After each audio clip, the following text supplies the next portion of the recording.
সবাই আগে এই ভিডিওটা দেখেন, তারপর আমি কিছু কথা বলতেছি। ভাইয়েরা, সবাই সাবধানে ডাল ধরো, যেন পড়ে না যাও। সামনেই আমাদের সোনালী সময় আসছে। আমাদের আরো বড় হতে হবে, পাকবো, মিষ্টি স্বাদের হব। ঝড় তো থেমেই গেল। ইস, আর একটু শক্ত করে যদি ডালটা ধরতাম।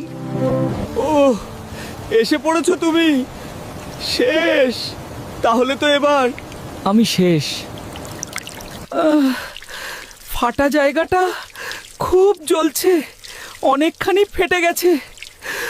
উফ, আস্তে, আমি জানতাম পড়ে গেলে এমন কিছু একটা হবে। আমার গায়ের সেই সবুজ খোসাটা ওরা এক নিমিষেই কেড়ে নিল। এখন আমি কতটা অসহায় তা কি কেউ বুঝতে পারছে?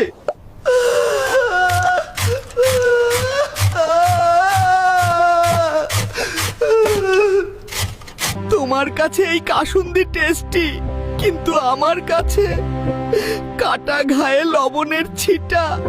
ইচ্ছা ছিল বড় হয়ে পেকে গাছে দোল খাবো, অথচ পরিস্থিতি আমাকে ভর্তা বানিয়ে দিল।